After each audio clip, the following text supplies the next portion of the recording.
Hello all. ऐसा topic, ऐसी बात जो कि सबसे रिलेटेड है लेकिन कोई भी खुल के बात नहीं करता कि अगर किसी ने लोन लिया, उसका सेटलमेंट करवाया, वो अपने आप को राजा समझ लेता है कि मैंने सेटलमेंट तो करवा लिया, अब मुझे कोई टेंशन नहीं। लेकिन वो ये भूल जाता है कि जो आपकी सिविल रिपोर्ट पे सेटलमेंट लिख के आएगा, वो आपको कहाँ तक परेशान करने वाला है, कहाँ तक आप उससे परेशान होने वाले हैं। कुछ लोग क्या करते हैं, credit card, private loan, app loan ले लेते हैं और उनको लगता है अरे वाह! हमने तो कुछ नहीं किया। और कई बार क्या होता है, आपने लोन के लिए अप्लाई किया किसी मोबाइल के थ्रू या ऑनलाइन के थ्रू और वो स्टार्टिंग में होके आपका मन नहीं किया, सिर्फ़ आपने पर्सनल डिटेल डाल दी। उसका इफ़ेक्ट कहीं न कहीं आपको परेशान करने लगा, लेकिन आपको पता ही नहीं चला कि आपकी क्रेडिट इन्फॉर्मेशन पे इस पे क्या इफ़ेक्ट आया। तो आइए स्टार्ट करते हैं इस इंटरेस्टिंग से टॉपिक को, जो कि है सबसे रिलेटेड आखिरी में, जिससे किसी न कहीं, कहीं न कहीं किसी तरीके से आपकी सिबिल के ऊपर एक इफ़ेक्ट आने वाला है। चूँकि मैं सिविल का काम करता हूँ, सिविल का जब मैंने क्वेश्चनायर्स देखा, जब मैंने लोगों की प्रॉब्लम देखी, तो मुझे समझ में आया कि सिविल करेक्शन करवाना कितना टिपिकल काम है, जबकि गलती पूरी स्टार्टिंग से क्लाइंट की हो रखी होती है कि कभी लोन सेटलमेंट करवा लेते हैं क्लोज़ की जगह, और जब बाद में सिविल में जब बात खुलती है पूरी, तो पता चलता है हाँ, हमको छोटा-सा बेनिफिट मिला था बैंक की तरफ से या प्राइवेट ओनर्स की तरफ से या प्राइवेट ऐप्स की तरफ से, और हम लोगों ने उस बेनिफिट का मज़ा लिया था। उसी की वजह से वो मज़ा बाद में कहीं न कहीं सज़ा बन जाती है, और जब कोई बड़े लोन के लिए जाते हैं, तो आपको उसका भरपाई करनी पड़ती है। मैं नवनीत सिंह सलूजा आप लोग के साथ इस तरह के टॉपिक इसी तरह लाता रहता हूँ। टैक्सेशन के ऊपर मेरा मेन बेनिफिट रहता है, मेन फ़ोकस रहता है।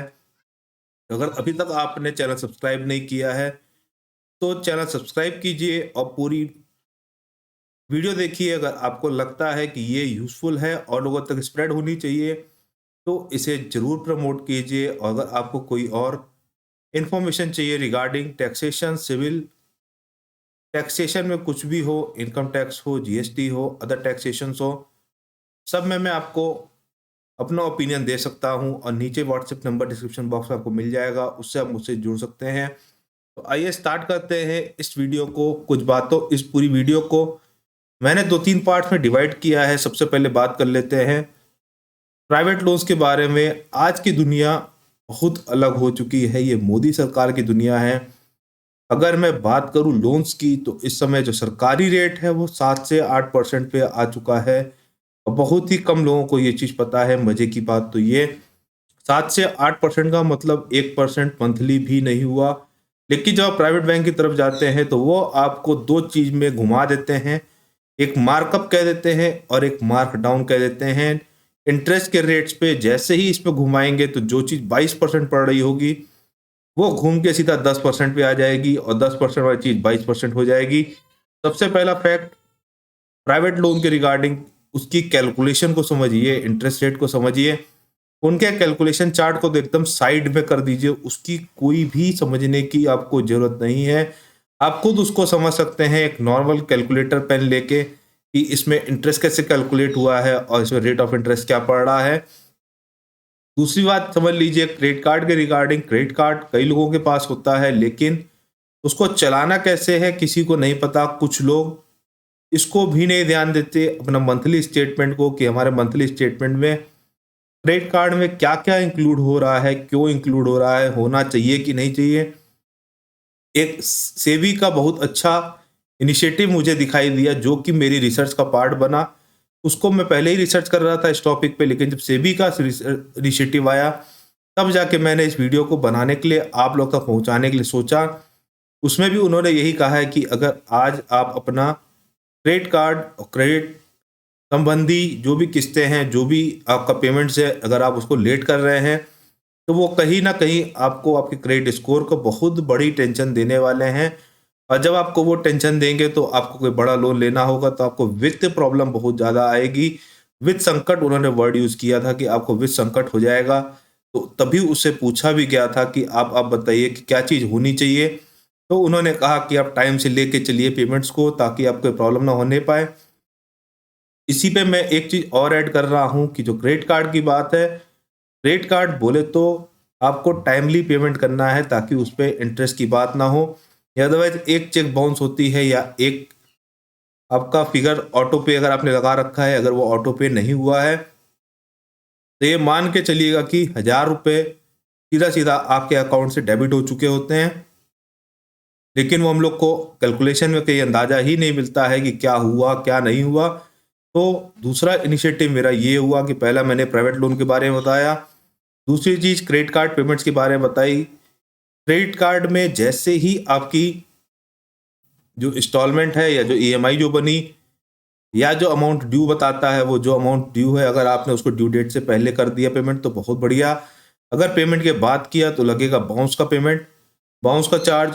उसके बाद लगेगा 2-3 तरीके के और चार्ज जो कि आपके लगभग 1500 से 2000 के बीच का बिल बन जाएगा और आपको पता भी नहीं चलेगा और आपको लगेगा मैं तो फ्री में क्रेडिट कार्ड के मजे ले रहा हूँ। उसके बाद मैं बात कर लेता हूँ, एक मेरा क्लाइंट था, उसने बहुत ही छोटा सा काम किया लेकिन वो आज तक इसमें परेशान है। वो मेरी वीडियो जरूर देख रहा होगा और कहेगा कि आपने मुझे पब्लिक कर दिया, लेकिन ये आप लोग तक पहुंचाने के लिए बहुत ही जरूरी चीज थी जो मैंने नाम यूज कर रहा हूं ऐप का। क्रेडिट बी नाम से एक ऐप आई, उन्होंने क्या किया कि अपना लोन बांटना शुरू किया। आपको सिर्फ 10,000 रुपये का लोन दे रहे थे और 10,000 के चक्कर में 25 लाख का लोन रिजेक्ट हो गया। अब आप समझिए इसमें गहराई कितनी है जो मैं बात कर रहा हूं।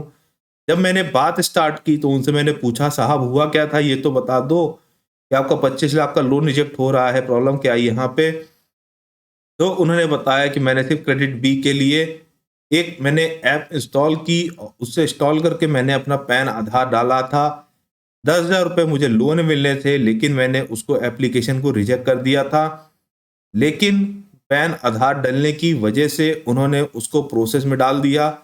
जब प्रोसेस में डाला तो उसके बाद क्या हुआ कि धीरे धीरे धीरे करके उसने इफेक्ट मार दिया सिविल पे, कि सिविल पे 2,500 रुपये का लोन दिखने लगा।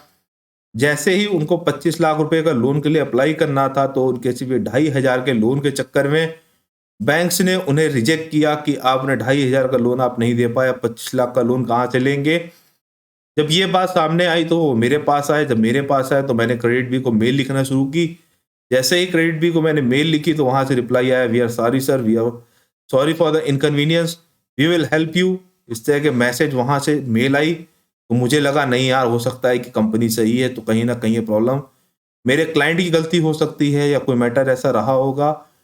वेट कर लेते हैं कि इसमें इसका बेनिफिट हो जाए शायद इनका। लेकिन जब हम लोगों ने रेगुलरली 2-3 मेल्स की तो उन्होंने हमें सिविल रिपोर्ट मांगी, सिविल रिपोर्ट अटैच की, सब कुछ किया, लेकिन जब लास्ट में निराशा हाथ लगी, वो आज तक क्रेडिट भी कांटेक्ट में नहीं है। जब उनसे बात करने की कोशिश करो तो वो बता देते हैं कि कोरोना के चक्कर में आपकी जो कॉल की जो बातें हैं वो इस समय बंद चल रही हैं, वो अभी नहीं हो पा रही हैं। और मेल का रिप्लाई हर बार यही, we are sorry for the inconvenience. तो आप लोग कब सुधरेंगे? अब आप लोग ये समझिए कि आप किसी प्राइवेट ऐप के पास जाएं और आपको लगेगा कि आपको 10,000, 15,000, 20,000, 25,000, 50,000 का लोन मिल जाएगा।